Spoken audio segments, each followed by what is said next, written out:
தமிழ்நாட்டின் பல்வேறு இடங்களில் நடைபெற்ற நிகழ்வுகளை விரைவுச் செய்திகளாக பார்க்கலாம். மயிலாடுதுறை மாவட்டத்தில் பல்வேறு இடங்களில் திடீர் நில அதிர்வு ஏற்பட்டதால் பொதுமக்கள் அச்சமடைந்தனர். இன்று காலை 10 மணி அளவில் பல்வேறு இடங்களில் லேசான சத்தத்துடன் நில அதிர்வு ஏற்பட்டது. இதனால் அதிர்வு உணரப்பட்ட பகுதிகளில் வசித்த மக்கள் பதற்றமடைந்தனர். இதுகுறித்து வல்லுநர்களிடம் கேட்டபோது ஜெட் விமானத்தின் சோதனை நடைபெற்றதாகவும் அவை தாழ்வாக பறக்கும்போது சில நேரங்களில் காற்றின் அலை காரணமாக சிறிய சத்தத்துடன் கூடிய நில அதிர்வு ஏற்படுவது இயல்புதான் என்றும் தெரிவித்தனர். இது வழக்கமான சோதனை என்பதால் பொதுமக்கள் அச்சப்பட தேவையில்லை என காவல்துறை தரப்பில் தெரிவிக்கப்பட்டுள்ளது.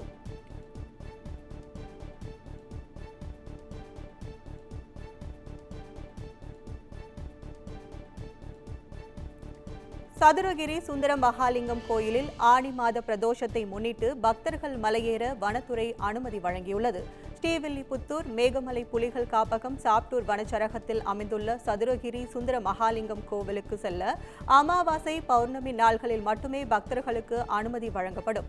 இந்த நிலையில் ஆனி மாத பிரதோஷத்தை முன்னிட்டு தரிசனத்துக்காக நாளை முதல் 4 நாட்களுக்கு பக்தர்கள் மலையேறி சுவாமி தரிசனம் செய்ய அனுமதி வழங்கப்பட்டுள்ளது. இந்த நாள்களில் காலை 7 மணி முதல் நண்பகல் 12 மணி வரை மட்டுமே அனுமதி வழங்கப்படும் என வனத்துறை தெரிவித்துள்ளது.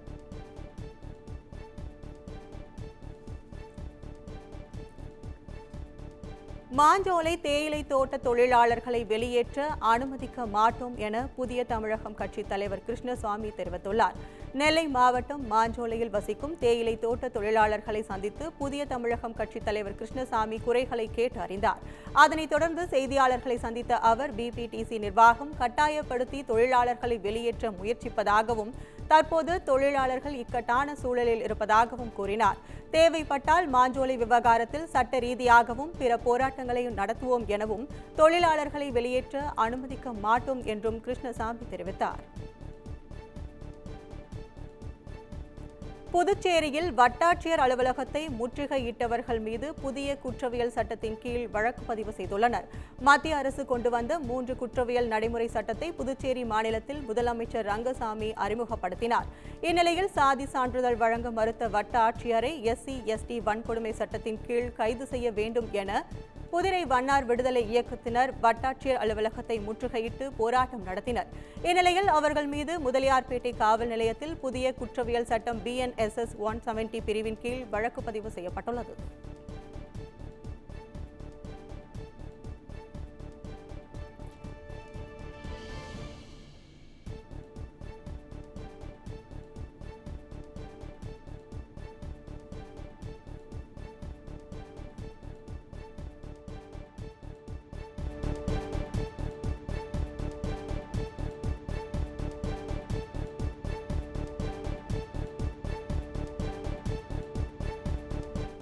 செங்கல்பட்டு மாவட்டம் படூர் ஊராட்சியில் உணவு, உடை, புத்தகம் உள்ளிட்டவைகளை மக்கள் இலவசமாக எடுத்துக்கொள்ளும் வகையில் சேவை தொடங்கப்பட்டுள்ளது.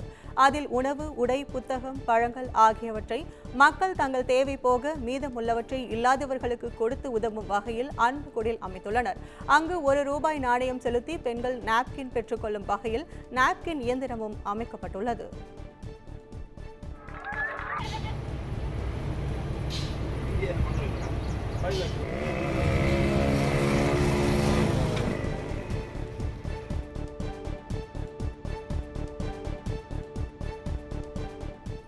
நெல்லை மாவட்டம் பொன்னாக்குடி அருகே அரசு பள்ளியில் சாதி ரீதியான மோதலில் மாணவர்கள் மீது தாக்குதல் நடத்தப்பட்ட சம்பவம் குறித்து போலீசார் விசாரணை நடத்தி வருகின்றனர்.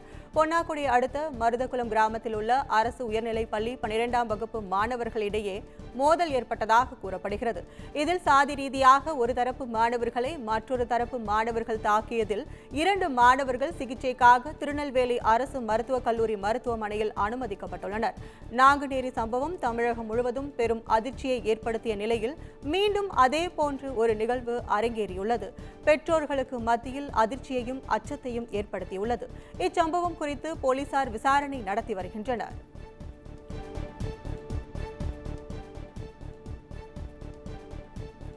முன்னாள் அமைச்சர் எம்.ஆர். விஜயபாஸ்கர் மீது கொலை மிரட்டல், போலி ஆவணங்கள் கொடுத்து மோசடி செய்தல் உள்ளிட்ட 6 பிரிவுகளின் கீழ் கரூர் மாவட்டம் வாங்கல் காவல் நிலையத்தில் வழக்கு பதிவு செய்யப்பட்டுள்ளது.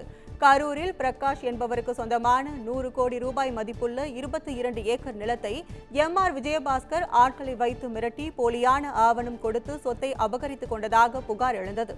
இந்த நிலையில் பிரகாஷ் கரூர் நகர காவல் நிலையத்தில் அளித்திருந்த புகாரின் அடிப்படையில் வாங்கல் காவல் நிலையத்தில் கொலை மிரட்டல், மோசடி செய்தல் உள்ளிட்ட 6 சட்டப்பிரிவுகளின் கீழ் வழக்கு பதிவு செய்யப்பட்டுள்ளது. இந்த வழக்கில் இதுவரை எம்.ஆர். விஜயபாஸ்கர் பெயர் சேர்க்கப்படாத நிலையில் தற்போது வழக்கு பதிவு செய்யப்பட்டுள்ளது.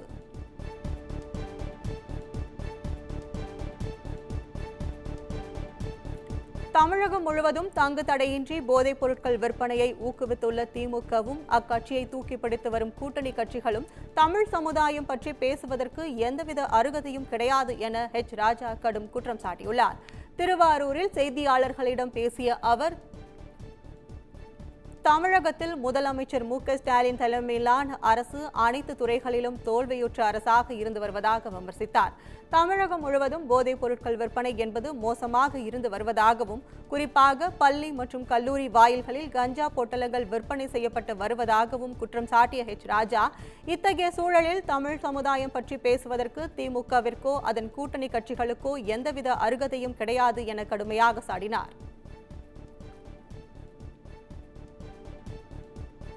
புதுச்சேரியில் மரக்கன்று நடும் திருவிழாவை முன்னிட்டு பொதுமக்களுக்கு இலவசமாக வழங்கப்பட உள்ள 10,000த்திற்கும் மேற்பட்ட மரக்கன்றுகளை சட்டமன்ற உறுப்பினர்களுக்கு முதலமைச்சர் ரங்கசாமி வழங்கி தொடங்கி வைத்தார். புதுச்சேரி வனத்துறை சார்பாக மரங்களின் முக்கியத்துவம் மற்றும் அதனை பாதுகாப்பது குறித்து விழிப்புணர்வு ஏற்படுத்தும் வகையில் ஒவ்வொரு ஆண்டும் ஜூலை முதல் வாரம் மரக்கன்று நடும் திருவிழா கொண்டாடப்படுகிறது. இந்நிலையில் 10,000த்திற்கும் மேற்பட்ட மரக்கன்றுகளை வேளாண் துறை, காவல்துறை, நீதித்துறை உள்ளிட்ட அரசு துறைகள் மற்றும் பள்ளி மற்றும் கல்லூரி வளாகங்களில் நடுவதற்கு திட்டமிட்டுள்ளனர்.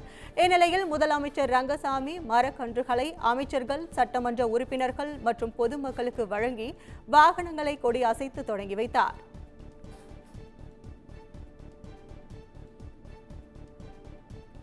ஒரு லட்சம் கட்டினால் 4 லட்சம் தருவதாக ஆசை வார்த்தை கூறி 87 கோடி ரூபாய் மோசடி செய்த ஓய்வு பெற்ற ஆசிரியர் மற்றும் அவரது குடும்பத்தார் மீது 100க்கும் மேற்பட்டோர் திருவள்ளூர் மாவட்ட காவல் கண்காணிப்பாளரிடம் புகார் அளித்தனர். ஏமாறுகிறவர்கள் இருக்கிற வரை ஏமாற்றுபவர்களும் இருக்கத்தான் செய்வார்கள் என்ற பழமொழிக்கேற்ப திருவள்ளூர் மாவட்டத்தில் அடிக்கடி மோசடி சம்பவங்கள் அரங்கேறி வருகிறது. இந்நிலையில் திருவள்ளூரைச் சேர்ந்த ஓய்வு பெற்ற ஆசிரியர் பாண்டுரங்கனை நம்பி 25 பேர் ஏஜென்ட்டுகளாக செயல்பட்டு கிட்டத்தட்ட 1930 நபர்களிடம் இருந்து 87 கோடி ரூபாய் வரை வசூல் செய்த பணத்தை தராமல் ஏமாற்றியதாக கூறப்படுகிறது. இதை அடுத்து பாதிக்கப்பட்டவர்கள் திருவள்ளூர் மாவட்ட எஸ்பி அலுவலகத்தில் புகார் அளித்தனர்.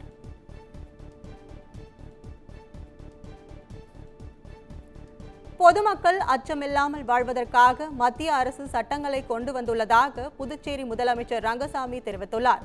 புதுச்சேரி அரசு சார்பில் மத்திய அரசு அமல்படுத்தியுள்ள 3 குற்றவியல் சட்டங்கள் குறித்த கையேடு வெளியீட்டு விழா கதிர்காமம் மருத்துவக் கல்லூரியில் நடைபெற்றது.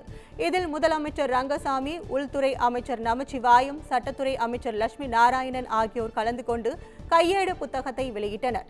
நிகழ்ச்சியில் பேசிய முதலமைச்சர் ரங்கசாமி, புதிய தொழில்நுட்பங்கள் மூலம் பாதிக்கப்படுபவர்களுக்கு விரைந்து நீதி கிடைக்க வேண்டும் என்றும், காவல்துறை, சட்டத்துறை மற்றும் வழக்காடு மன்றம் ஆகியவை இணைந்து செயல்பட்டால் சரியான நீதி கிடைக்கும் என நம்பிக்கை தெரிவித்தார்.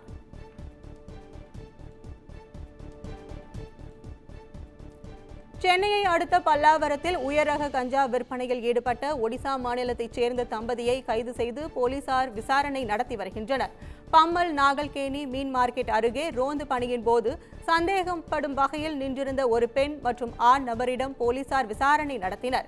அப்போது அவர்கள் முன்னுக்கு பின் முரணாக பதில் அளித்ததால் அவர்களிடம் போலீசார் சோதனை மேற்கொண்டனர். அப்போது உயர் ரக கஞ்சா பொட்டலங்கள் வைத்திருந்தது தெரியவந்தது. இதை அடுத்து அவற்றை பறிமுதல் செய்த போலீசார் இருவரிடம் தீவிர விசாரணை நடத்தினர். அப்போது ஒடிசாவை சேர்ந்தவர்கள் என்றும் மனைவியுடன் கஞ்சா விற்பனையில் ஈடுபட்டு வருவதாகவும் தெரிவித்தார். இதை அடுத்து இருவர் மீது வழக்கு பதிவு செய்து நீதிபதி முன் ஆஜர்படுத்தி போலீசார் சிறையில் அடைத்தனர். மயிலாடுதுறை மாவட்டம் சீர்காழியை அடுத்த வைத்தீஸ்வரன் கோயிலில் நடிகர் யோகி பாபு சாமி தரிசனம் செய்தார். நவகிரகங்களில் செவ்வாய் பரிகார ஸ்தலமான தருமபுரம் ஆதீனத்திற்குட்பட்ட வைத்தீஸ்வரன் கோயிலில் உள்ள வைத்தியநாதர் சாமி கோயிலுக்கு நடிகர் யோகி பாபு வருகை புரிந்தார். அதனைத் தொடர்ந்து அவர் வைத்தியநாத சுவாமி, தையல் நாயகி அம்மன், செல்வமுத்து குமாரசாமி, அங்காரகன் ஆகிய சன்னதிகளில் வழிபாடு மேற்கொண்டார். நெஞ்சில் வஞ்சமில்லா இனம் தரும் நல்லன எல்லாம் தரும் நல்லன எல்லாம் தரும் அன்பர்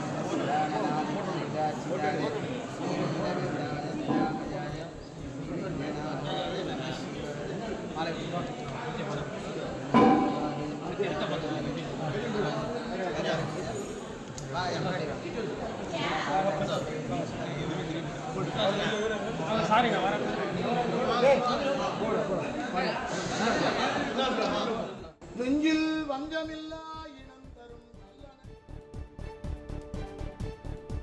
சென்னையில் ஆபரண தங்கத்தின் விலை சவரனுக்கு 40 ரூபாய் உயர்ந்துள்ளது.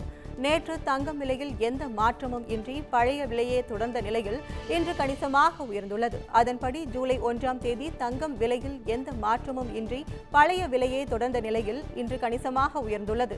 இதேபோல் 18 காரட் தங்கம் விலையும் கிராமுக்கு 4 ரூபாய் உயர்ந்து 1 கிராம் 5480 ரூபாய்க்கும், சவரனுக்கு 32 உயர்ந்து 43,840 ரூபாய்க்கும் விற்பனையாகிறது. வெள்ளி விலையும் கிராமுக்கு 80 காசுகள் உயர்ந்து 1 கிராம் 95 ரூபாய் 50 காசுகளுக்கும், 1 கிலோ வெள்ளி 95,500 ரூபாய்க்கும் விற்பனை செய்யப்படுகிறது.